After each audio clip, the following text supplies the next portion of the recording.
Assalomu alaykum. Bugun sizlar bilan yangi O'zbekiston taraqqiyot strategiyasida ta'lim sohasida islohotlar fanidan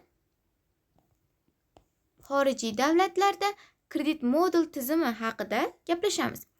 Reja kredit modul tizimining nazariy asoslari, xorijiy davlatlarda kredit tizimi qo'llanishi, xorijiy davlatlar kredit modul tizimini boshqarish va monitoring qilish. Dastavval kredit modul tizimi o'zi nima ekanligi haqida tushuncha hosil qilishimiz lozim. Va qanday paydo bo'lgan? Kredit modul tizimi bu talabaning bilimini faqat yakuniy imtihonda emas, balki butun semestr davomida bosqichma-bosqich baholashga asoslangan tizim. Ya'ni talabaga bitta fan beriladi va mana shu fan bo'yicha kredit ajratadi. Talaba dars davomida kreditlarni to'plab borishi lozim. Masalan, biror bir fanni olsak, unda 3 kredit miqdori ajratildi. Talaba undagi mavzuda qatnashish, amaliy topshiriqlar bajarish, mustaqil ishlarni bajarish yordamida kredit miqdorini to'playdi.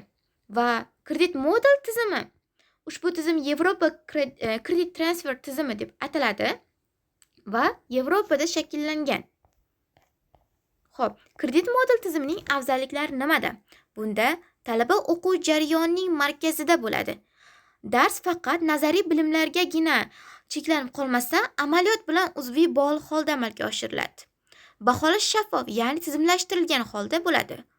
O'quvchilar mustaqil ravishda o'z ustida ishlash uchun ko'proq mustaqil ta'lim soatlari ajratiladi. Bu esa talabaning izlanishiga, yanada o'z ustida chuqurroq ishlashiga yordam beradi. Xo'p, Yevropa tajribalaridan Finlandiya misolida kredit modul tizimini ko'rib chiqamiz. Finlandiyada oliy ta'limda European Credit Transfer System ishlatiladi. Talaba darsda bunda qatnashmasdan ham guruh loyihasini mukammal bajarib, seminarlarni onlayn kuzatib, kredit olishi mumkin. Talabada fanlar tanlash imkoniyati mavjud bo'ladi. Finlandiyada talaba faol ishtirok etmasa ham, o'qituvchi uni qo'llab-quvvatlashi, kerak bo'lsa yo'naltirishi ham mumkin. Bu tizimni talabaga do'stona ta'lim deb ham atashadi. Kreditlar talabaning modulni bajarish uchun sarflagan o'quv va mustaqil ish vaqtini o'lchaydi. Finlandiyada baholash bosqichma-bosqich amalga oshiriladi. Bunda joriy nazorat 40%, seminar, guruh ishlari, topshiriqlar, oraliq nazorat 20%, testlar, mini esse, loyiha bosqichlari, yakuniy imtihon esa 40% modulni yakunlash bilan baholash. Xo'p, endi ikkinchi xorijiy davlatlardan bo'lgan AQShda kredit modul tizimi haqida gaplashsak, AQSh universitetlarida credit hours, ya'ni kredit soat tushunchasi ishlatiladi. Talaba haftasiga o'qish va loyiha ishlari uchun 10-15 soat mustaqil ish qiladi. Seminar va ma'ruzalar bilan birgalikda modulni muvaffaqiyatli yakunlash uchun talaba o'z vaqtini boshqaradi. Har bir kurs modul sifatida tuziladi va learning outcomes aniq belgilanadi. Talaba modul oxirida nimani bilishi va qanday ko'nikmaga ega bo'lishi aniq ko'rsatiladi.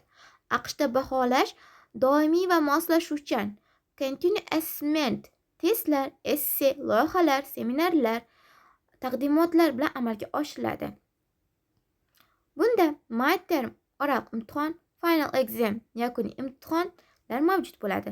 Baholash esa boshqa davlatlarga nisbatan farq qiladi. Harflar yordamida baholanadi. Misol uchun, A harfi 4 baho, B harfi 3 baho, S harfi 2 baho. Ko'rib chiqdik, Yevropa Credit Transfer System deb ataladi. Keyingisi Buyuk Britaniyada kredit modul tizimi. Xo'sh, Buyuk Britaniyada kredit modul tizimi qanday shakllangan va hozirgi kunda qanday rivojlanib bormoqda? Buyuk Britaniya oliy ta'limda kredit modul tizimi talaba markazlashgan va modulga asoslangan.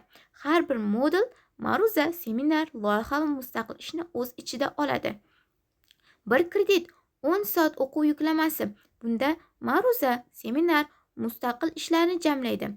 Bir akademik yil 120 kredit, 2 semestr bo'yicha 60 kreditdan to'g'ri keladi. Talaba full time bo'lsa, ya'ni to'liq yil bo'yi bo'lsa, 120 kredit oladi.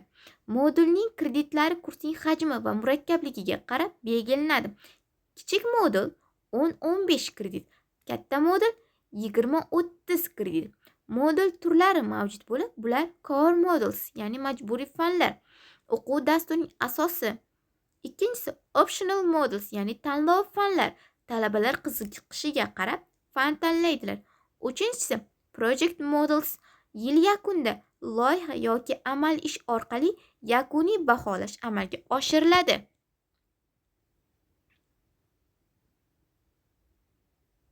Xorijiy davlatlar kredit modul tizimi, uning afzalliklari. Afzalliklari nimada? Afzalliklari ular xalqaro tan olinuvchi diplomlarga ega bo'ladi, amaliy ko'nikmalar oladi, o'qituvchilar mustaqil ravishda tanlay oladi va talaba doimo markazda bo'ladi. Barcha e'tibor talabaning rivojlanishiga qaratiladi. Bugungi mavzumiz qisqacha ta'rifi shu yerda yakun topadi.